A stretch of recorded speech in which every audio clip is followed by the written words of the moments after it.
전기화학 부분을 한번 들어가 보죠. 18장의 첫 번째는 갈바니 전지라고 나왔고요.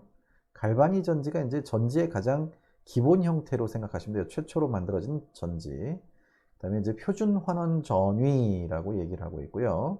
전지 전위, 그다음에 전기적 일 및 자유 에너지. 앞에서 배운 자유 에너지가 또 나오죠. 전지 전위의 농도 의존도, 그러니까 화학 물질들의 농도에 따라서 전위차가 달라지는 거. 거기서 아주 중요한 공식이 네른스트식이라는 게, 이 단원에서는 이게 제일 중요한 식이에요. 네른스트식. 근데 이것도 자유에너지와 연관이 되어 있는 식입니다.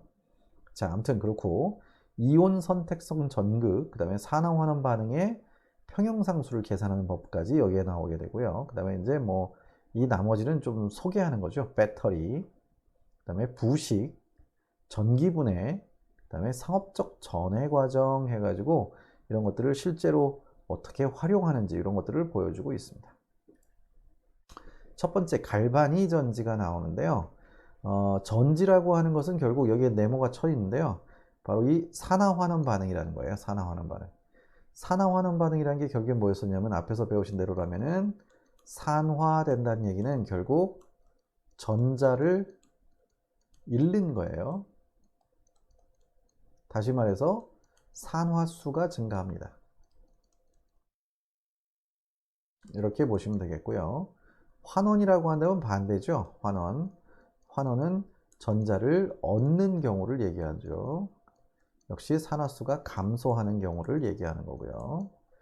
자, 근데 그 전자를 잃고 얻고 하는 게 결국엔 전자의 이동을 수반하고 있기 때문에 그로 인해서 전류가 흐르게 되는 것, 그게 바로 전지입니다. 전지. 그래서요, 환원제는 환원제로부터 산화제로 전자의 이동을 수반한다 이렇게 되어 있고요.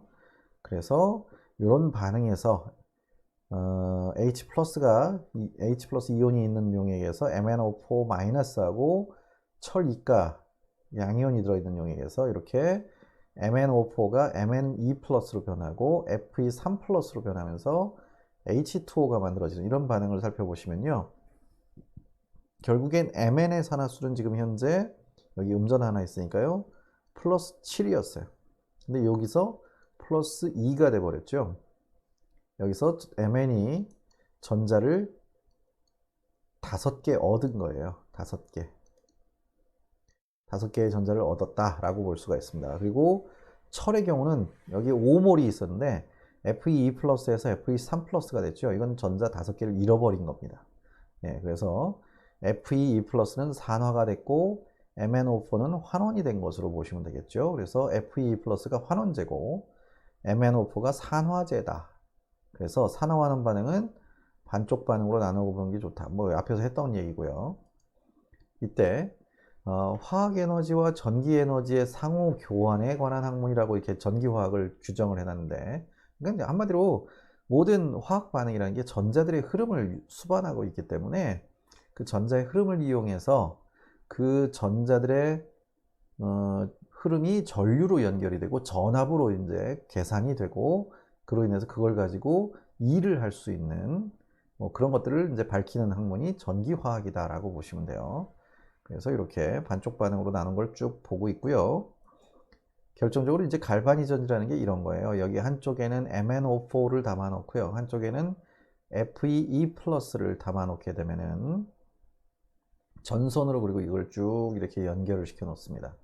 같은 용액에 들어있는 게 아니에요. 따로따로 용액을 이렇게 따로따로 담아놨는데 희한하게도 여기 Fe 플러스는 이 전극으로 들러붙으면서 전자를 잃어버리고 그때 이 전극이 전자를 받아서 도체니까요. 전류를 흘려주는 거예요. 이렇게 흘려주게 되면 이쪽으로 전자들이 이동을 해서 이 금속판 표면에서 MnO4가 전자를 받아들이게 됩니다. 그래서 얘는 환원이 되고 얘는 산화가 되는 거예요. 자, 그래서 이때 이렇게 두 용액에다가 전극판만 도선으로 연결해서 담아놨을 뿐인데 이 도선에 전자들의 흐름이 발생하죠. 그 전류가 발생하는 거예요. 이렇게 만든 게 바로 갈바니 전지다. 근데 연결을 했을 때 처음에는 딱 흐르는데 문제는 여기서 전자가 이동을 하고 이동을 하다 보면은 이쪽에 전자는 점점 없어지고 여기는 전자가 점점 많아지죠. 그럼 이게 여기서 뭔가 양이온과 음이온의 흐름이 있어야 되는데 이게 연결이 되어 있지 않으니까 처음에 담갔을 때 조금만씩 흐르다가 툭 멈춰버려요. 전이차가 더 이상 생기지를 않는다는 얘기죠. 그래서 해결책은 이온이 흐르게 하여 양쪽 용액에서 알자 전하가 모두 0이 되도록 두 용액을 연결시키면 된다는 얘기죠. 결국엔 이 왼쪽에 있는 비커하고 오른쪽에 있는 비커에서 전자 대신에 용액에 들어있는 이온들이 서로서로 왕래할 수 있게 이렇게 해서 전이차를 해결하는 거예요. 그러면 이쪽은 전자가 계속 흘러갈 거고 여기서는 전자를 받았으니까 뭐 음이온 같은 것들이 이쪽으로 계속 넘어가게 될 거고 여기서는 양이온이 이쪽으로 또 계속 넘어가서 결국엔 뱅글뱅글 전자들이 계속 뱅글뱅글 돌 수 있게끔 그렇게 만들어주면 된다 그 얘기예요. 이걸 보고 딱 전지라고 할 수는 없고 이제 이 둘이 연결되는 것들을 얘기하는 거죠. 그래서 이온이 흐르게 하여 양쪽 용액에 알자 전하가 0이 되도록 하고 그 방법은 염달이 염으로 만들어져 있는 두 용액을 연결시켜주는 달이다. 그게 염달이에요. 전해질이 들어있는 U자관. 전해질이라는 건 전류를 흘려줄 수 있는 물질들. 그러니까 뭐 이온들이 들어있는 것을 얘기하겠죠. U자관. 그 다음에 두 용액 사이의 연결관 속에 다공성 원반. 그냥 용액이 연결되면 돼요. 그래서 여기에 이 용액에 뭐 입자 같은 게 통과는 할 수 있는데 여기에 덩어리 같은 건 통과하지 못하게 구멍이 숭숭숭 뚫려 있는 그런 걸 이용해서 두 용액을 연결시켜 준다 그 얘기죠. 이들은 용액이 많이 섞이는 것을 방지하면서 이온이 흐르게 해준다. 왜냐하면은 여기서 Fe3 플러스가 이쪽으로 이동을 해야 되는데 Fe2 플러스까지 같이 이동을 해버리면은 그러면 이 용액 두 개가 섞여 버리니까 여기가 전자를 받아들이는 데인지 여기가 전자를 받아들이는 데인지 알 수가 없게 되죠. 그래서 용액이 완전히 섞이지는 않는데 이온들만 왔다 갔다 왕래가 가능하게끔 해주는 그런 걸 갖다가 이제 다공성 원반 이런 것들을 이용하면 된다 그 얘기예요. 자, 그래서 이런 식으로 염다리를 연결시켜서 어찌됐든 이쪽으로는 전자가 흐르게 만들고 이 염다리를 통해서는 양이온들이 음이온이나 양이온이 왔다 갔다 할 수 있게끔 연결시켜 주면은 어찌됐든 여기에 있는 용액의 모든 산화제가 다 환원이 돼 버리고 여기에 있는 환원제가 모두 산화가 될 때까지 전류는 계속 흐르게 만들 수가 있다 그 얘기예요. 이런 식으로 만들어진 것이 이제 이게 바로 최초의 전지다 그런 얘기예요. 이런 식으로 두 가지 방식으로 만들 수 있다는 얘기죠. 앞에서 설명했던 염다리와 다공성 원판 그걸 이제 둘 다 그림으로 보여주고 있습니다. 여기 써 있죠. 다공성 원판에는 제한된 이온 흐름을 허용하는 아주 작은 통로가 있는 이런 것들을 얘기하는 거고요. 그래서 전자는 환원제로부터 전선을 통하여 흐르고 이온은 한쪽 용액에서 다른 쪽 용액으로 알자 전하가 0이 되도록 흐르게 하는 것이다. 그 얘기죠. 그러니까 여기에 만약에 Fe2 플러스가 들어있었으면 여기서 전자 하나를 여기로 주는 거예요. 전자 하나를. 이렇게 주면 이 전자는 이 도선을 타고 여기를 쭉 따라간다는 얘기죠. 이렇게. 이게 전류고요. 이쪽에 와서 전자를 MnO4 마이너스가 받아들이게 되면은 여기서 받아들인 그 용액 안에 생기는 음이온들이 이제 이걸 타고서 이렇게 넘어가게 되는 거예요.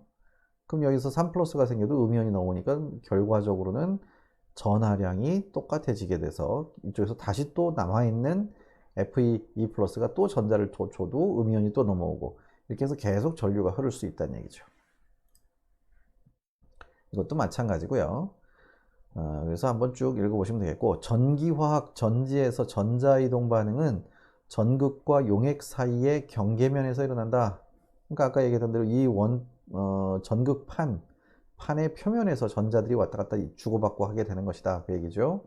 산화 반응이 일어나는 전극을 산화전극 여기서 전자를 받아가 버리면은 뭐 산화전극 이렇게 얘기할 수 있고요. 그 다음에 환원 반응이 일어나는 전극을 환원전극 전자를 받아들이는 산화제가 들어있는 이 전극을 환원전극이라고 볼 수 있겠죠. 그래서 산화전극을 어노드라고 부르게 되고요. 그 다음에 환원전극을 캐소드라고 부르게 됩니다. 자, 그 다음에 이제 그 전류가 흐르는 거에다가 전압계를 설치해 가지고 이 전지의 전위차를 아마도 전압을 측정할 수 있다라는 얘기고요. 옛날에는 이 전압계, 지금은 디지털 전압계를 사용하는데 옛날에는 전압계를 따로 달아서 했었어요. 근데 문제는 옛날 구형의 그 전압계들은 전압계 안으로 전류가 흘러서 나와야 되기 때문에 이 전압계가 전류를 어느 정도 소모를, 그러니까 그 전류량을 약하게 만드는 역할을 좀 해요. 그래가지고 정확한 전압을 측정하기가 좀 어려웠었는데 최근에 만들어진 디지털 전압계는 여기 써 있는 것처럼 무시할 수 있을 만큼 아주 적은 전류만으로도 전이차를 효과적으로 측정해 주기 때문에 이제는 그런 건 신경 안 써도 된다, 그런 얘기죠. 자, 그 다음으로 이제 갈바니 전지의 전지전이 이걸 얘기하는데요. 갈바니 전지는 한쪽 공간에 있는 환원제로부터 전선을 통해서 전자를 끌어낼 힘을 가지고 있는 산화제로 되어 있다, 이렇게 되어 있고요. 전자를 끌어내는 힘 또는 추진력을 바로 전지전이 해가지고 이렇게 뭐 이탈릭체로 뭐 복잡하게 써놨는데 그냥 우리는 흔히 이렇게 쓰시면 돼요. E라고. 근데 이걸 이제 여기서는 전지전이 내지는 기전력이라고 부르게 되는데 여기다가 전지 이렇게 써버릴게요. 그러면 요거는 앞에서 배우신 E는 보통 에너지 단위를 얘기했었죠. 여기서는 이건 전지 전위다. 전위로 기억하시면 될 것 같습니다. 단위는 볼트예요. 뭐 다들 알고 계시는 전압의 단위죠. 그래서 요게 이제 기준으로 중요한데 이동하는 전하 1쿨롱, 쿨롱이라는 개념이 여기서 나오는 거고요. 전하 1쿨롱당 1주울 단위의 1로 정의된다. 이렇게 이 정의를 좀 잘 기억하고 계시는 게 좋을 것 같습니다. 1쿨롱이 결국 1주울에 2를 하게 되는 거예요. 이렇게. 그래서 이건 뭐 옛날 얘기니까 이건 뭐 그냥 읽어보셔도 되겠고요. 별 중요한 내용은 많이 안 써 있습니다. 최근에는 디지털 전압기 사용하니까 전압기 옛날 거니까 이거는 신경 쓰지 마시고요. 자, 그래서 이렇게 디지털 전압기로 쫙 읽어주시면 되겠고 여기에서 지금 아연 금속판을 이렇게 딱 달아 놓고요. 표준 환원 전위를 이제 설명하고 있는데 H 플러스가 잔뜩 들어있는 용액에다가 여기에 있는 그 전극은 이거는 일반적으로 백금 전극이에요. H 플러스와 만나도 산화되지 않는 전극, 금속. 그래서 백금을 이렇게 전극으로 사용하고 있고요. 백금 전극으로 가서 전자를 H 플러스가 받아들이게 되면은 얘네들이 H 플러스가 수소기체가 돼서 뽀글뽀글 기체를 발생시킵니다. 그래서 아까 말씀드렸던 것처럼 환원이 일어나는 전극이라서 이렇게 환원 전극이라고 표현을 하고 있고요. H 플러스가 전자를 받아서 여기 반대쪽에선 아연판에 있던 아연 금속들이 도선 쪽으로 전자를 잃어버리게 되고 이렇게 아연 이가 양이온으로 녹아 나오기 때문에 이거를 산화전극, 이렇게 산화전극으로. 자, 근데 이때 그 환원전극이라고 불리우는 이 백금전극을 여기서 수소기체를 집어넣으면서 수소기체하고 용액 안에 들어있던 H 플러스 이온이 만나면서 H가 이제 전자를 받아가지고 수소기체로 같이 날아가게 되거든요. 그리고 이 백금은 수소 양이온보다는 이온화 경향이 작은 금속이라서 반응에는 참여하지 않는 그냥 전류만을 통과시켜주는 그런 역할을 하고 있어서 여기에서를 갖다가 이런 전극을 갖다가 여기 나와 있는 것처럼 뭐 표준 수소 전극이라고 많이 부르고 있습니다. 이거를 표준 수소 전극. 그리고 이때를 갖다가 그냥 여기에 써 있는 것처럼 이상적이라는 가정하에 정확히 0볼트라고 하는, 그러니까 이 H 플러스가 전자를 하나 받아가지고 수소기체로 변하는 그 과정을 그냥 0볼트로 사람들이 임의로 정했어요. 그래가지고 이거를 0볼트로 정해버리면은 여기서 아연이 전자를 잃고 Zn2 플러스로 변하는 이때의 전위를 그냥 0.76이라고 볼 수가 있게 되는 거죠. 그러니까 뭔가 상대적인 기준이 필요하기 때문에 여기에 나와 있는 이 수소 전극 H 플러스와 수소 기체가 흘러가는 이 전극을 표준 환원 전극이라고 이렇게 사람들이 정했습니다. 자, 그래서요, 이거 보시게 되면은 환원 전극 반응은 환원 반쪽 반응이다 이렇게 볼 수 있고 H 플러스가 전자를 받아가지고 수소 기체가 되는 요 과정인데 요걸 갖다가 여기 써 있죠. 표준 수소 전극 또는 표준 환원 전극 이렇게 얘기를 하게 됩니다. 백금이 1몰 농도의 H 플러스 용액에 담그어져 있고 전체 1기압의 수소기체로 둘러싸여 있기 때문에 이런 것들을 갖다가 표준 수소전극이라고 부르게 되고, 이 표준 수소전극의 전위를 0으로 잡았어요. 그러면 나머지 상대적으로 여기에 넣어놓는 뭐 아연이라든지 아니면 다른 금속들, 그 금속의 종류에 따라서 이때 전위차가 다르게 발생하겠죠. 어찌됐든 그래서 한쪽을 이렇게 전위가 0이라고 딱 정해버리면은 이제 상대적인 기준으로 전위를 계산할 수 있어서 일단은 여기를 표준 전극으로 이렇게 잡았습니다. 자, 그래서 전체 전위는 측정할 수 있지만 각 전극 과정에 대한 전위를 따로 측정할 수 있는 방법이 없죠. 왜냐하면 음극만 전위를 차를 재고 양극만 또 재고 이렇게 할 수가 없어요. 어차피 모든 전지는 음극과 양극이 항상 맞물려 있어야지만 되기 때문에, 그래서 여기에서 H 플러스 이온 농도는 1몰이고 그 다음에 수소 기체의 압력이 1기압일 경우 0V의 전위값을 정해줘 버리면, 이건 사람들이 정해준 거고요.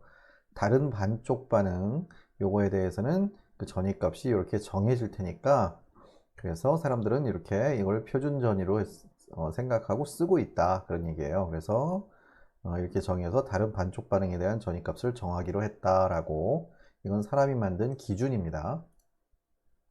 자, 그래서 오른쪽 전지의 경우 측정된 전위값은 1.10V래요. 여기 1.10V. 여기는 지금 보시면은 아연판하고 구리판을 담갔어요. 이렇게. 그래가지고 전류가 흐르는 것을 측정했는데 1.10V니까 아까 표준 수소 전극에서 여기가 0.76V인가 그랬었죠. 그래서 1.10V에서 0.76V를 빼주면 나머지가 0.34V로 정해져 버리는 거예요. 그래서 CU가 전자를 받아서 CU2 플러스가 되는 요 값은 0.34V로 정해버렸습니다. 이렇게. 그러니까 이건 표준 전극을 기준으로 했을 때 0.34V가 걸리게 되는 것이다 라고 이렇게 판단을 하게 된다는 얘기죠.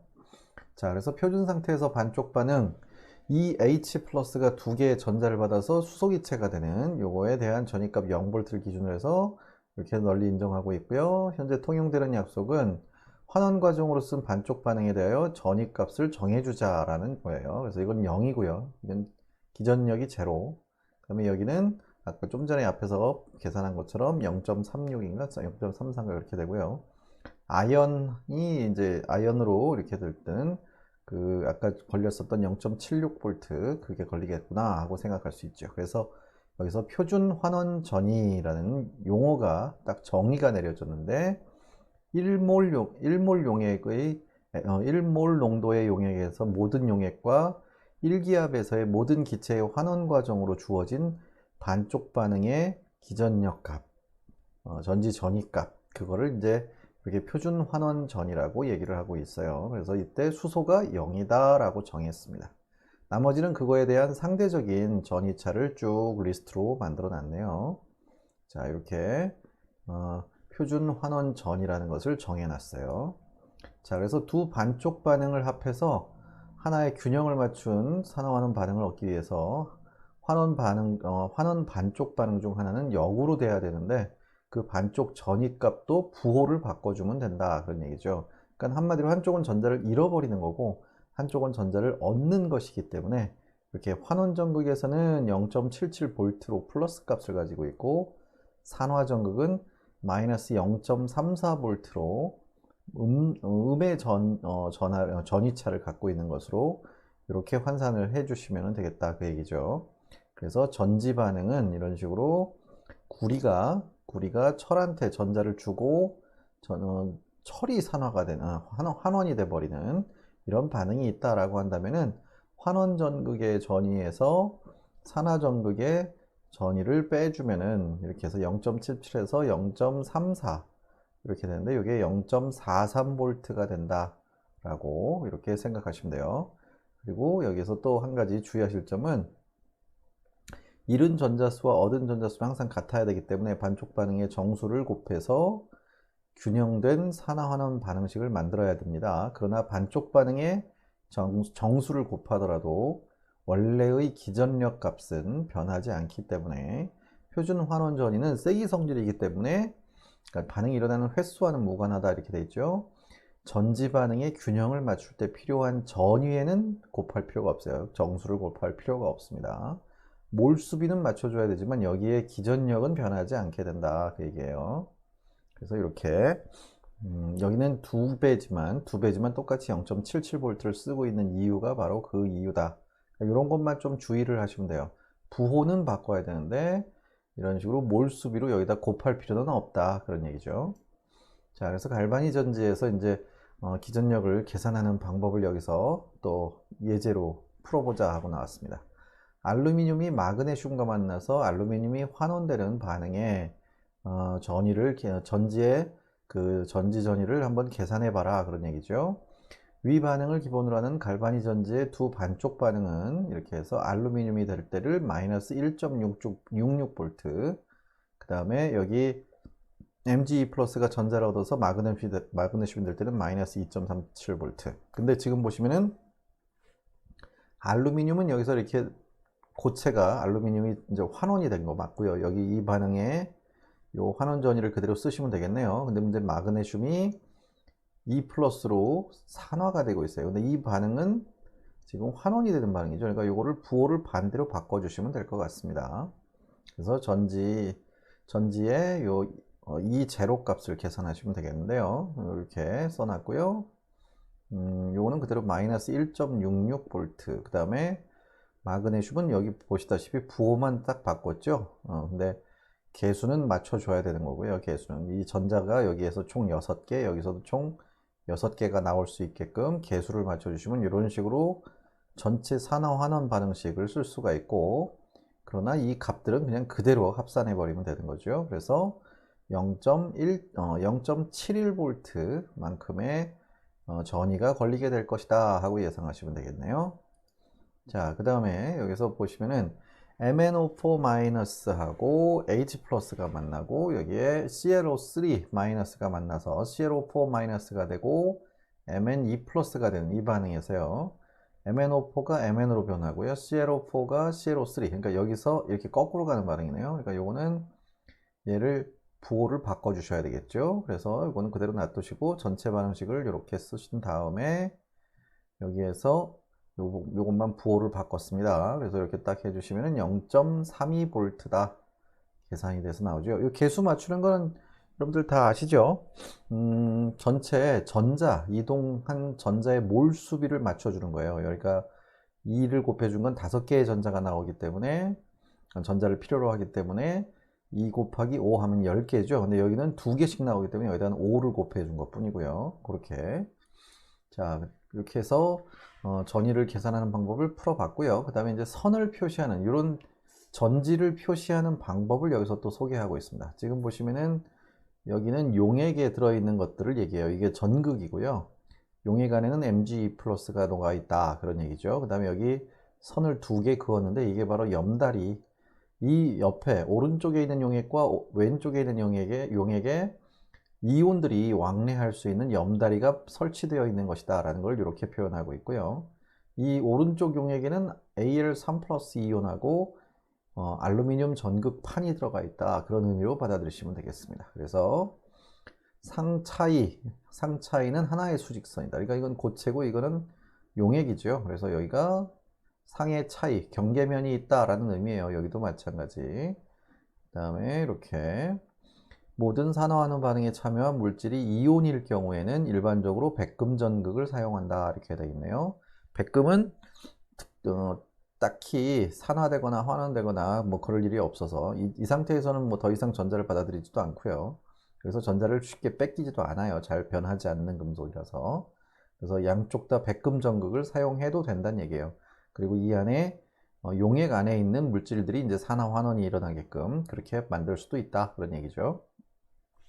그래서 이 반응은 실제로는 MnO4가 Mn으로 변하고 ClO3가 ClO4로 변하는 이런 스타일의 반응이다 라고 생각을 해주시면 되겠습니다. 이 전극은 그냥 단지 전류를 전해주는 매개체일 뿐이다 라고 보시면 되겠네요. 자, 갈바니 전지의 완전한 기술이라고 나왔는데요. 반쪽 반응만 주어진 전체 갈바니 전지를 어떻게 기술할 것인지를 고려해보자 이렇게 되어 있어요. 철이 전자를 얻어서 환원이 되는 이 반응에 전이가 나왔고요. 그 다음에 망간이, 산화망간이 이렇게 이런 식으로 Mn, E+로 변하는 그 반응의 기전력이 또 나와 있습니다. 작동 중에 갈바니 전지에서 이들 반응의 하나는 반드시 반대로 일어나게 되어 있다. 어떤 것이겠는가 이렇게 얘기하는데요. 철하고 망간 요 둘 중에 어떤 게 철이 환원될지 망간이 환원될지 둘 중에 어떤 게 더 잘 일어나는 것이고 어떤 게 반대로 가게 될 것인가 이걸 판단해야 되는데 전지는 항상 양의 전지 전이값을 만드는 방향으로 자발적으로 작동하게 될 것이다 하고 예상하시면 돼요. 이 경우 철을 포함한 반쪽 반응이 반대로 되어야 양의 전지 전이값이다 이 얘기죠. 그러니까 한마디로 철이 이렇게 되기가 더 쉬울 것이다 하고 예상하시면 돼요. 이게 마이너스로 나와 있기 때문에 이게 표준 전이가 마이너스는 사실상 쉽게 일어나지 않는다. 일을 해줘야 되는 경우다. 그런 얘기니까 이걸 양의 값으로 한다면 얘가 거꾸로 가는 역반응이 잘 일어난다는 얘기예요. 그래서 철이 FE 플러스로 변하는 요거를 이제 마이너스 볼을 붙여서 0.44V로 만들어 주시면은 이렇게 해서 철은 산화되고 망간이 환원되는 이런 형태로 해서 이 두 값을 합쳐 주시면은 이런 전지에서는 전체 전이차가 1.95V로 이걸 합산하기만 하면 된다 그런 얘기죠. 자, 그래서 이렇게 전체 반응식을 쭉 다 나열을 해놨고요. 위에 있는 반응식하고 아래 있는 반응식에 전자수를 몰수비로 맞춰서 개수를 이렇게 판단해 준 거고요. 그 다음에 또 이제 여기 다 나왔던 게 표준 상태에서 왼쪽 칸의 활성 성분은 순수한 철금속과 1몰 FeE 플러스 음이온, 양이온이 들어있고요. 그 다음에 음이온은 사용된 철의 염에 따라 다르게 존재한다 이렇게 되어 있네요. 반쪽 반응은 철이 Fe 플러스로 변하고 전자 두 개가 나오는 건데 오른쪽 칸의 활성 성분은 MnO4-가 그 다음에 H 플러스가 들어있고요. 그 다음에 MnE 플러스 1몰 농도 이걸 넣어준 거고 전하의 균형을 맞추기 위해서 반응과 상관없는 다른 이온들 이런 것들이 들어가 있을 것이다 라고 예상하시면 돼요. 그래서 반쪽 반응은 MnO4가 5개의 전자를 받아서 이렇게 MnE 플러스가 되는 이런 반응이다 그런 얘기고요.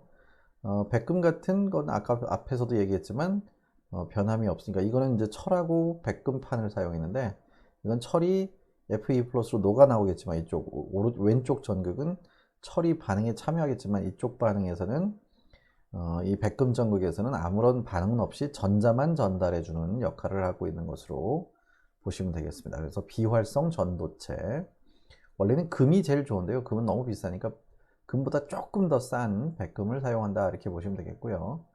전자는 철로부터 MnO4-로 즉 산화전극에서 환원전극으로 흐른다 이렇게 보시면 돼요. 왜? 산화가 되니까 전자를 잃어버려서 그 도선을 타고 전자가 흘러가겠죠 이렇게. 그래서 균형 전지 반응은 철이 Fe 플러스로 변하고요. 그때 나온 전자가 PT 백금 전극으로 전달되면 백금 전극에서 MnO4로 전자를 전달해 주면서 MnE 플러스가 만들어지게 되는 그런 반응이다 라고 보시면 되겠습니다. 갈바니 전지의 기술 해가지고 갈바니 전지를 완전히 기술하려면 보통 다음 네 가지를 고려해야 된다 이렇게 돼 있죠. 전지전이를 기전력이라고 하는 전지전이를 먼저 계산을 해줘야 돼요. 환원전극과 산화전극 차이로 계산해 하셔서 양의 값 이렇게 항상 양의 값이 나와야 되겠고요. 균형 맞춘 전지 반응식을 써줘야 된다 그 얘기고요. 그 다음에 전자가 흐르는 방향 어디에서 산화 반응이 일어나고 어디에서 환원 반응이 일어나는가. 산화 전극에서 주로 전자가 나와서 도선을 따라서 환원 전극 쪽으로 이동을 하게 될 것으로 예상하시면 돼요. 그래서 이 두 쪽 반응을 조사해서 여기 나와 있는 반쪽 반응의 전지 전이가 양의 값을 가지고 있는 것을 알 수 있도록 이렇게 앞에서 여기서 얘기했던 거죠. 이거 마이너스 값을 가진 걸 거꾸로 갈 것이다 하고 예상했던 거 그 방식을 생각하시면 되겠고요. 산화전극 및 환원전극의 지정 그러니까 어디가 산화전극이고 어디가 환원전극인지 지정을 해줘야 되겠고 각 전극 및 각 칸에 들어있는 이온들의 성질 그 다음에 반쪽 반응에 참여하는 물질 가운데 전도체가 없으면 화학적으로 비활성인 전도체, 한마디로 백금전극 같은 거, 그런 게 필요하다라는 얘기죠. 자, 그래서 여기까지 정리를 해놨고요. 자, 그래서 그 다음에 밑줄을 쭉쭉 치고 있는데요. 예, 예제가 또 나왔습니다. 표준 상태에 있는 다음 두 반쪽 반응을 기본으로 하는 갈바니 전지를 완전히 기술하라 이렇게 되어 있네요. 그래서 은이 전자를 얻어서 은으로 석출되고요. 철이 전자를 얻어서 Fe3 플러스가 E 플러스로 변하는 거죠. 이때 은보다는 철이 이온화 경향이 더 큰 금속이라서요. 아마도 은이 석출되고 철이 산화될 것 같습니다. 그러니까 이게 거꾸로 가야 될 것 같아요. 거꾸로. 이 반응이 반대로 가야 될 것 같습니다. 그 다음에 또 하나, 이 두 가지 값을 딱 비교해 보시면 알겠지만 어찌됐든 이 둘 중에 하나는 마이너스 값을 가지게 되고 그걸 두 개를 합해 버리게 된다면은 이게 여기 0.77이 음수일 때는 양수값이 나오지만 0.8이 음수일 때는 이게 전위가 마이너스는 있을 수가 없거든요. 그러니까 요거는 아니겠구나. 얘가 마이너스 값을 가져야 되겠구나 라고 생각하시면 돼요. 그래서 전체 전지의 전위 값은 양수여야 하므로 반응 2는 반대로 돼야 된다 이렇게 되어 있네요. 반대로. 그래서 산화전극은 마이너스 0.77, 환원전극은 0.8 이렇게. 이온화 경향 정도는 아시죠? 이온화 경향. 그 이온화 경향에 따라서 철이 더 산화되기 쉬운 금속이라는 거. 그래서 전체 전지 전위는 0.03V 정도가 걸리겠구나 하고 예상해 주시면 될 것 같습니다. 전체 전지 반응은 이거 뭐 전자 하나씩 이동하니까 이대로 합산하시면 끝나는 거네요. 전자만 없어지겠네요. 그래서 이렇게. 자, 그래서 다음 반쪽 반응을 구하는 갈바니 전지의 계략도는 이렇게 그릴 수가 있다 나와 있습니다. 자, 그래서 전지 반응에서 AG는 전자를 받고 FE 플러스는 전자를 잃기 때문에 FE 플러스가 있는 칸에서 AG가 있는 칸으로 전자가 흘러가게 되고요. 그 다음에 FE 플러스가 있는 칸에서 산화가 발생해서 이 칸이 산화전극, 그 다음에 환원은 AG 플러스가 은으로 석출되기 때문에 이게 환원전극. AG하고 AG 플러스가 있는 칸의 전극은 은금속으로 이렇게 만들어 주시면 되겠고요. Fe 플러스와 Fe3 플러스가 있는 칸에서는 백금과 같이 화학적으로 비활성인 전도체가 사용되겠죠. 왜냐하면 처음에 Fe 플러스를 넣어놔도 이게 Fe 플러스는 이온이기 때문에요. 고체 상태로 이렇게 만들어 놓을 수가 없죠. 그러니까 이건 백금 전극을 사용해 준다. 그런 얘기죠. 그래서 이 전지에 대한 도형은 이렇게 그려져 있는데 이 그림은 뭐 안 그리셔도 되겠는데 표시법, 선표시법으로 이렇게 나타내 주시면 돼요. 그래서 여기다가 Fe 플러스하고 Fe3 플러스가 들어있는 용액에는 백금 전극을 꽂아 놓고 염다리를 설치한 다음에 그 다음에 Ag 플러스가 용액에 들어있고 전극판은 은으로 만들어주면 된다 그 얘기죠. 그러면 이제 이 은 전극판에 Ag가 전자를 받아서 점점 석출이 돼서 붙어 나가겠네요. 자, 그래서 여기까지가 이제 갈바니 전지를 소개한 거고요. 그 다음에 전지전위, 전기적 일 및 자유에너지 이렇게 나오죠. 전자가 전선을 통하여 흐를 때 얻어지는 일은 추진력, 연력학적 추진력에 따라서 달라진다 이렇게 되어 있는데 이 추진력, 앞에서 배웠었던 전지전위를 얘기합니다. 기전력이라고 했었죠.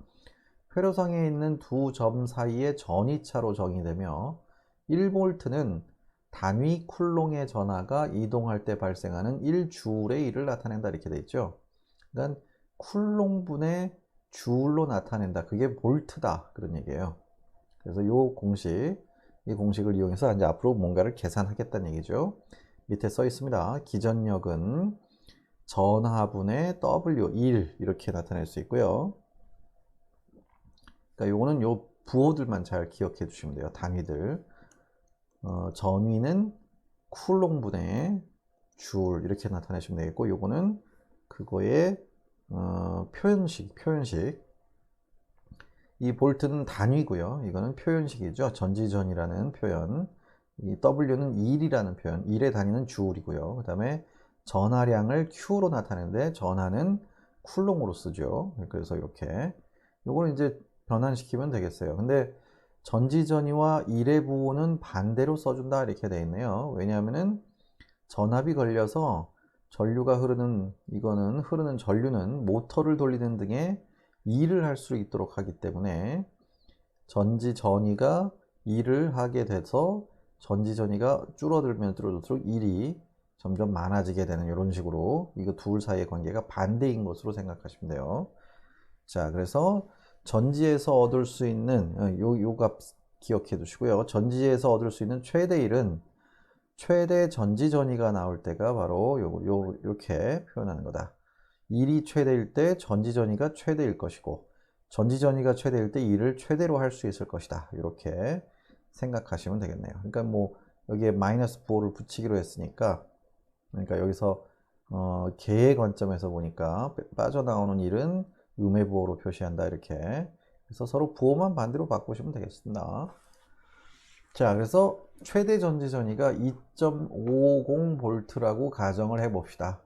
그럼 2.50V는 실제 평균 실제 전이인 2.10V인 이 전지를 통해서 1.33몰의 전자가 흘렀다라고 한다면은 실제 행해진 일은 이렇게 계산이 된다는 얘기죠. 요 공식. 그래서 전지 전이는 전류가 흐른 실제 전이차 2.10V 또는 2.10 줄 퍼 쿨롱 이렇게 쓸 수가 있고요.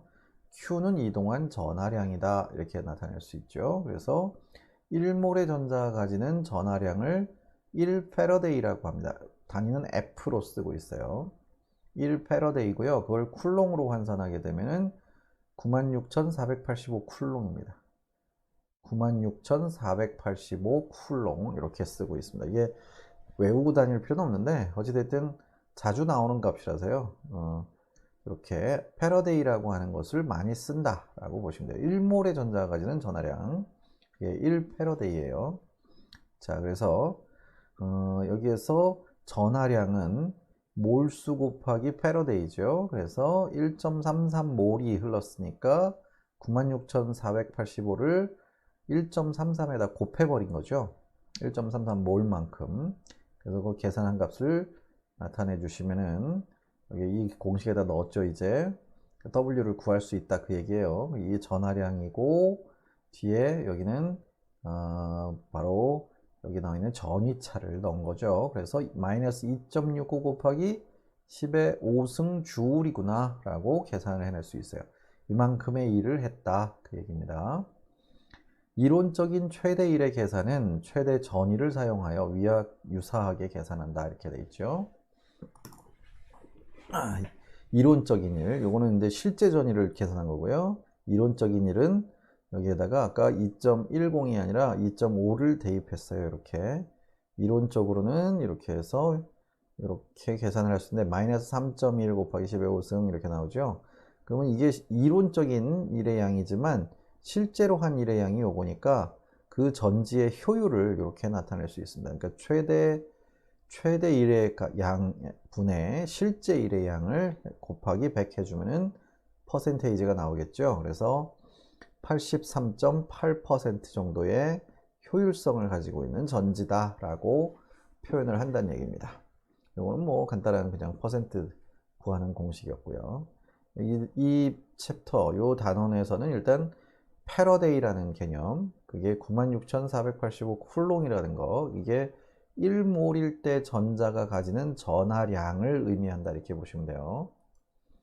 자, 일정 온도와 압력 하에서 발생하는 과정에서 자유에너지 변화는 그 과정으로부터 얻어낼 수 있는 최대의 유용한 일이라는 것을 17장에서 배웠습니다. 그러니까 일이 최대일 때는 델타 G가 최대일 때랑 똑같다. 그러니까 델타 G 값이 곧 일이 최대인 경우랑 똑같다. 그 얘기라서요. 갈바니 전지의 경우는 이렇게 나타낼 수 있고 이거를 이렇게 다시 식을 델타 G 값에 연관시킬 수가 있게 되고요. 이런 공식에서 아까 전하량은 몰수 곱하기 패러데이라고 했었죠. 그래서 이렇게 나타내면은 마이너스 몰수 곱하기 패러데이 그 다음에 기전력 전지전이 이렇게 바꿔서 쓸 수 있다는 얘기죠. 그래서 델타G는 이렇게 델타G에 대한 표현식을 이렇게 바꿔서 쓸 수 있게 됩니다. 그러니까 앞쪽에서는 전부 다 무슨 델타 G 값을 엔탈피하고 엔트로피 개념으로만 계산했는데 이런 전지 같은 데서는 그 전지의 기전력과 그 다음에 이동한 전자의 몰수, 그 다음에 전하량을 이용해서 역시 델타 G로 환산이 가능하다, 그런 얘기죠. 이게 표준 상태일 때는 제로 값을 붙여서 여기다가 제로를 이렇게 붙일 수 있겠죠. 최대 전지 전이가 전지 내에 있는 반응물과 생성물 사이의 자유에너지 차와 직접 관련되어 있다라는 것을 보여주게 되고요. 이 전지의 전지 전이 값이 양이라는 것은 델타 G가 음이라는 것을 의미하게 되고요. 여기에 부호가 마이너스가 붙죠. 이는 자발성의 조건이다. 이렇게 또 판단할 수가 있다는 얘기죠. 그러니까 이 전지는 자발적으로 전극만 딱 꽂아주면 알아서 전류가 흐를 수 있다. 만약에 그렇다면 이 델타 G 값이 플러스 값으로 나온다면 전류가 흐르지 않게 돼서 전지로서 쓸모가 없는 거다. 이렇게 보시면 되겠어요. 자, 전지 반응의 델타 G0 계산 이렇게 나왔죠. 표 18.1의 자료를 이용해서 다음 반응에 대한 델타 G를 계산하래요. CuE 플러스가 철과 만나서 Cu와 Fe 플러스로 변하는 이런 반응인데, 이 반응은 자발적 반응인가? 우리가 그 앞에서 계속 얘기하지만 그 표를 보고서 계산을 하긴 하는데, 사실은 그냥 딱 봐도 알 수는 있어요. 제가 계속 앞쪽에서 그 이온화 경향 그걸 계속 얘기하고 있잖아요. 뭐 이런 순서로 카칼라마, 아라처리, 준합수고수, 매끔 해서 외우신 분들이 꽤 있죠. 이렇게 이온화 경향이 쭉 리스트가 있을 겁니다. 주석, 납, 수소, 구리, 수은, 은, 백금, 금, 요 순서죠. 그러니까 이 수소를 기준으로 해서 왼쪽, 오른쪽 이렇게 봤을 때 왼쪽으로 갈수록 산화되기 쉬운 금속들, 오른쪽으로 갈수록 수소보다 산화되기 어려운 금속들, 이렇게 AU 이렇게 돼 있죠. 쭉 순서가 되어 있습니다. 이게 칼륨, 칼슘, 나트륨, 마그네슘, 알루미늄, 아연, 철, 니켈, 주석, 납, 수소, 구리, 그 다음에 수은, 은, 백금, 금, 이 순서라서 이렇게 외우는 거 아마 중고등학교 때 몇 번 들어보신 적 있을 거예요. 그것만 딱 봐도 구리가 철보다는 이온화가 덜 되죠. 다시 말해서 산화가 더 안 돼요. 다시 말해서 철이 여기에는 산화가 안 되어 있고 구리가 산화되어 있다면 이거는 자발적으로 갈 것 같습니다. 얘가 전자를 더 잘 안 잃어버리는 애인데 더 쉽게 잃어버리는 애가 전자를 가지고 있으면은 뺏어와 버리겠죠. 그래서 이건 자발적일 것 같아요. 계산을 안 해도 알 것 같습니다. 근데 어찌됐든 앞에 표를 이용해서 풀어보라고 그랬으니까 풀어보자면은 이렇게 되고요. 철이 이제 E 플러스로 변하게 될 것이다 하고 예상하시면 돼요. 그래서 앞에 거는 기전력이 마이너스로 나왔었나 봐요. 그래서 플러스로 바꿔준 거예요. 이렇게. 그래서 여기 더해 주시면 0.78V 정도가 걸린대요. 이렇게. 그럼 이 값을 델타 G 값에 해당하는 이 공식에다 넣어서 풀어보자는 얘기죠. 여기서는 전자가 2몰이 이동을 하겠네요. 2몰. 자, 2몰이 이동하니까 96,486인가요? 그 패러데이 값이 그거를 이용해서 485, 96,485를 곱해서 2몰하고 곱해서 이 전체 전지전위에다 0.78에다 곱해 주시면 그냥 이렇게 나오고요. 마이너스 1.5 곱하기 10의 5승 주올이니까 이거 자발적이네요. 델타 G가 마이너스죠. 네, 그래서 음의 값이고 전지 전이가 양의 값인 데서 알 수 있듯이 이 반응은 자발적이고요. 이 반응은 산업적으로 구리광석을 녹인 용액으로부터 금속 구리를 침전시킬 때 쓰인다라고 나와 있네요. 자, 그 다음에 전지 전이의 농도 의존도가 나왔습니다. 표준 상태 모든 농도는 1몰 농도로 해놓고요. 해서 다음 반응에 CU가 세슘 4 플러스랑 만나서 CuE 플러스가 되고 세슘이 환원이 됐네요. 전지 전이는 1.36V래요. 만약 세슘 4 플러스가 1몰 농도보다 크다면 전지 전이는 어떻게 변하게 되겠느냐 이런 걸 물어보고 있죠. 얘가 1몰이어야 되는데 1몰 농도여야 되는데 1몰보다 더 높다 이렇게 돼 버리면은 이걸 농도를 증가시키면 르샤틀리의 원리를 이용해서 여기 농도가 높아지면 반응은 더 많이 이쪽으로 평형이 이동해 버리겠죠. 전위는 증가하게 될 것이다 하고 예상할 수 있어요. 반대로 생성물 CU2 플러스 여기는 지금 CU3 플러스가 되는데 이거는 세슘으로 바꿔주셔야 돼요. 세슘으로 이렇게 이것들 생성물들의 농도를 높여버리면 이건 역반응이 진행돼서 반응이 이렇게 잘 안 갈 테니까 전류가 잘 안 흐르겠죠. 그래서 전위가 감소하게 될 것이다 예상할 수 있다는 얘기죠. 그러니까 농도에 따라서도 전지 전위가 바뀔 수 있다 그런 얘기입니다. 자, 농도 효과를 보시면요. 알루미늄이 망간하고 만나서 3 플러스로 산화돼 버리고 망간이 환원되는 반응에 전지 전위가 0.48V래요. 두 경우에 전지 전위는 표준 전지 전위보다 작은지 또는 큰지 예측하라 이렇게 되어 있네요. 알루미늄 3 플러스가 2몰 농도면 여기가 높으면은요 Mn2 플러스는 1몰이래요. 그러면 여기가 반응물은 그대로인데 생성물이 농도가 높은 거죠. 이거는 작을 것이다 예상할 수 있고요. 3 플러스는 1몰인데 Mn2 플러스가 3몰이다. 그러면 이것이 얘가 더 농도가 높으니까 이거는 기전력이 전지전위가 더 높아질 것이다 예상할 수 있겠네요.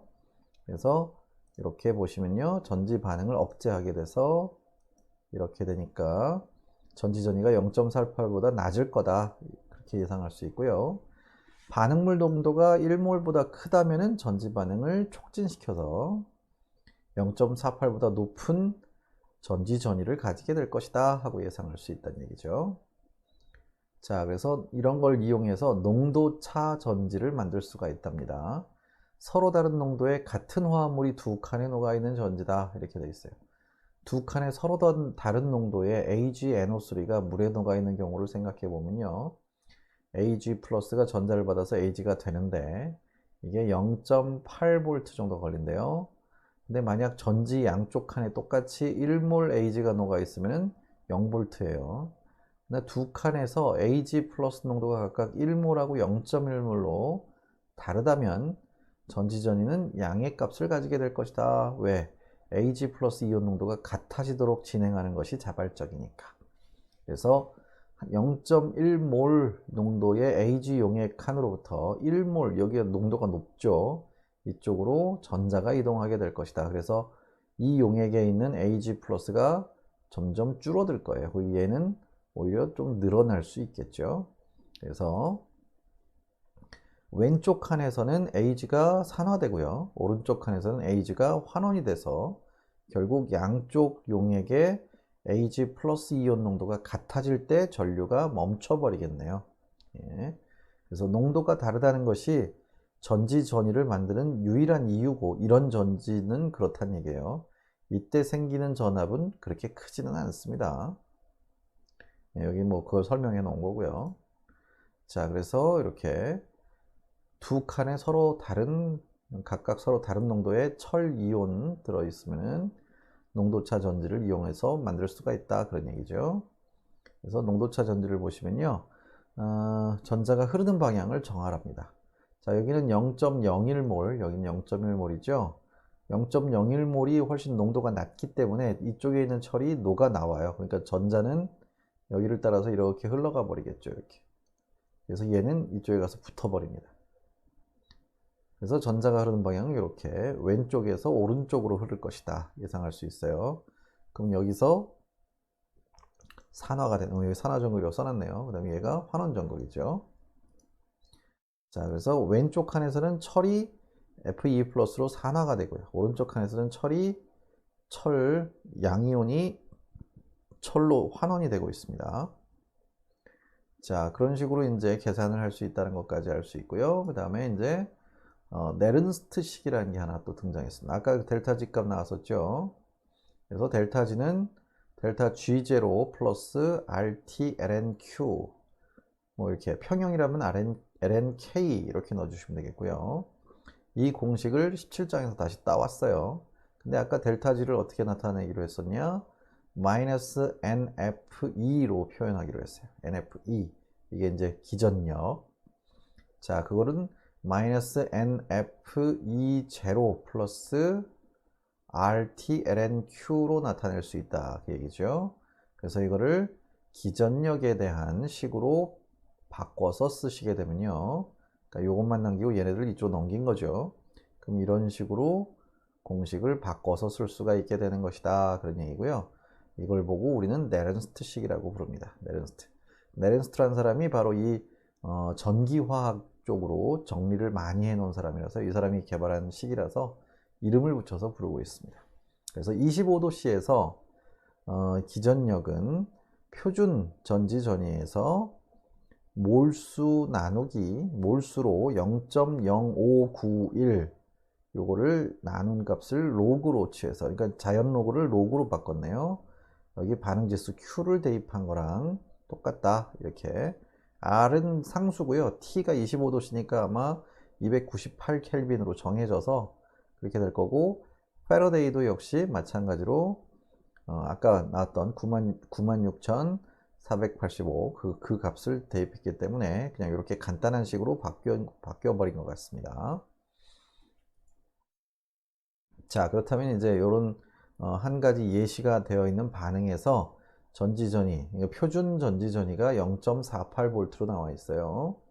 이걸 이용해서 망간의 농도는 0.5고요. 알루미늄의 농도가 1.5몰인 경우 25도씨에서 전지전위는 이렇게 계산할 수가 있는데 0.48 여기다 대입해 주시고요. 아까 앞에서 보신 n분의 0.0591 곱하기 로그 Q에서요. 농도만 대입해 주시면 돼요. Q는 반응 지수잖아요. 반응 지수. 그래서 반응물의 농도, 생성물의 농도, 그것들의 비율이죠. 네, 그래서 개수비에 따라서 제곱승으로 올려주시면 되겠고요. 그래서 반응물분의 생성물 해서 반응 지수로 나타내면 이게 18 정도가 나온대요. 그거 대입해서 로그 18을 계산하시면 계산기로 두들겨 보시면 되는 거죠. 그래서 대입해서 푸니까 이렇게 돼서 여기서 6이라고 되어 있는데 전자가 6개 이동한 거죠. 전자가 알루미늄이 여기서 2개가 이렇게 됐으니까 6개의 전자가 이동했으니까 6분의 0.0591 곱하기 로그 18 해서 0.47V가 나와 버립니다. 그러니까 이거는 어떤 특정 온도에서 특정 온도 25도씨, 여기서는 25도씨죠. 표준 상태라고 할 수 있는 25도씨에서 요 값을 아예 상수항으로 이렇게 만들어 버리니까 그냥 우리는 반응 지수 각각의 농도하고 그 다음에 거기 이 반응에서 이동하는 전자의 몰수 그것만 알면은 바로 전지전위를 계산해낼 수 있는 거다라는 것을 알 수 있습니다. 그래서 반응물 농도는 1몰보다 낮고 생성물 농도가 1몰보다 높기 때문에 원래 전지전위보다 표준 상태의 전지전위보다 조금 낮아진 것을 볼 수가 있습니다. 그래서 이렇게 전지는 평형에 이를 때까지 자발적으로 방전하여 평형상수랑 같아지는, 반응지수가 평형상수랑 같아지는 이 지점까지 해서 전지전위가 제로에 점점 다가갈 것이다 하고 예상할 수 있다는 얘기예요. 자, 네른스트식을 이용해서 또 계산을 하는 문제가 하나 또 나왔습니다. 아래 두 쪽 반응을 기초로 한 전지를 기술하시오 이렇게 되어 있네요. 여기에 바나듐 옥사이드 양이온이 나왔고요. H 플러스가 전자를 하나 받았네요. 그래서 이렇게 몰수비는 아직 정해져 있지는 않은 것 같아요. 전자가 몇 개 나왔는지는 계산해 봐야죠. VO2 플러스에서 E 플러스가 됐으니까 전자 하나를 내준 거네요. 전자 하나를 뺏겼네요. 그 다음에 여기 H 플러스가 H2O가 됐네요. 자, 근데 여기는 아연이 전자를 받아서 아연이 됐고요. 자, 이게 25도씨라고 한다면은, 그리고 농도가 다 나왔습니다. 농도가 다 나왔어요. 자, 그렇다면 요거는 이렇게 해서 두 식을 합산시켜 버리니까, 이게 마이너스니까 이거는 역반응으로 바꿔야 되겠죠. 그래서 아연 E 플러스로 되는 요런 반응으로 해주시고, 두 개를 합쳐서 보시면은, 이런 식으로 변하게 되겠고요. 이때 전자가 이동하는 것은 두 개씩이네요. 두 개씩. 전자가 두 개씩 이동하겠죠. 자, 그래서 두 개씩 전자를 받아들이게 되면은 전자의 몰수는 2라고 넣어주시면 되겠고, 아까 그 공식 있죠? 네른스트식. 그래서 구식에다가 그냥 각각 대입해 주시고, Q 값은 여기에 나와 있는 이 이온들의 농도비로 바로 대입해서 풀어주시면 되겠습니다. 그래서 이렇게 N이 2로 정해졌고요. 요 전지전이, 표준 전지전이는 여기 나온 게 아니라 건너왔어요. 표준 전지전이는 원래 요걸 더한 거니까 이렇게 1.76V 요걸로 계산하시면 되겠고요. 1.76 마이너스 2몰 분의 0.0591 로그 각각 이온곱, 이거는 반응물들, 여기는 생성물들의 이온곱을 넣어서 그대로 계산식에다 넣어서 풀어주시기만 하면은 1.89V라고 하는 전지전이가 계산이 돼서 나온다 그 얘기죠. 그래서 네른스트식은 어떤 전지에 전지전이를 계산하기가 딱 좋다. 그러니까 표준 상태가 아닌 표준 전이가 아닌 농도가 좀 달라져 있는 그런 전지에서의 전이차를 계산할 때 아주 유용한 식이기 때문에 이 정도 식은 좀 기억해 주시면 참 좋을 것 같습니다. 그래서 이렇게 하나 제가 박스로 쳐 드릴게요. 자, 그래서 전지전이의 농도 의존도에서 이제 이온 선택성 전극이라는 게 나오는데요. 전지전이는 전지 반응에 참여하는 이온의 농도에 따라 변화하기 때문에 측정한 전이를 이용하면 특정 이온의 농도를 결정할 수 있다. 앞에서 그러니까 농도에 따라서 전지전이가 바뀐다는 걸 한번 배웠었죠. 그러니까 이걸 거꾸로 전이를 측정하면은 이번엔 반대로 농도를 다시 계산해낼 수도 있다. 그런 얘기죠. 그래서 대표적인 것이 바로 pH 미터입니다. pH 미터. pH 미터는 뭐 H 플러스 이온 농도를 측정하는 그런 전극이라고 보시면 돼요. 그래서 전이가 알려져 있는 표준 전극, 그러니까 pH 측정기에서는 이런 표준 전극이 하나 들어가야 되겠고요. 그 다음에 용액 내의 수소 이온 농도에 따라 전이가 변하는 유리 전극이 하나 필요하다. 이렇게 되어 있네요.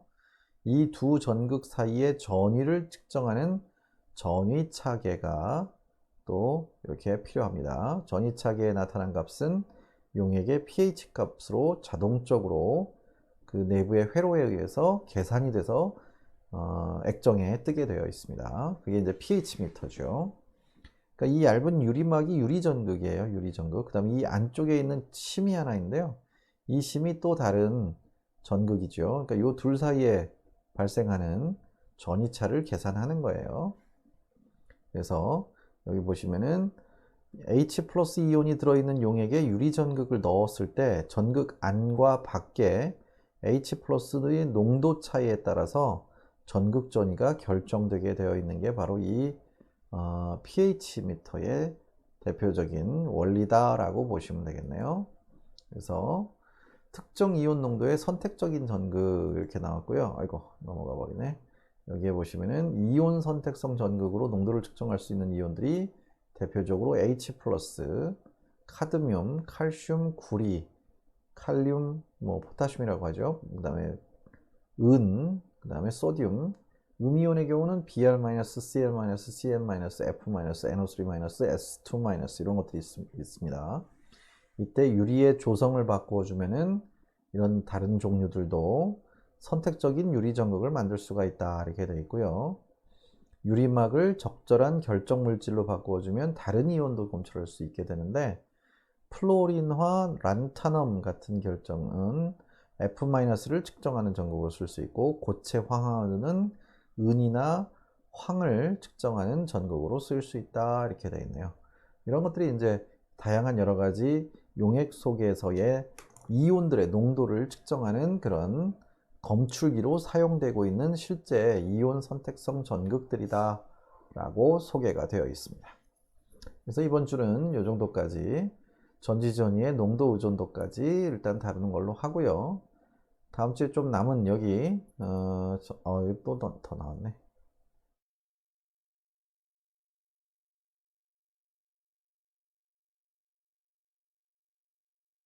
다음으로는 전지전이의 농도 의존도 여기 나오는데요.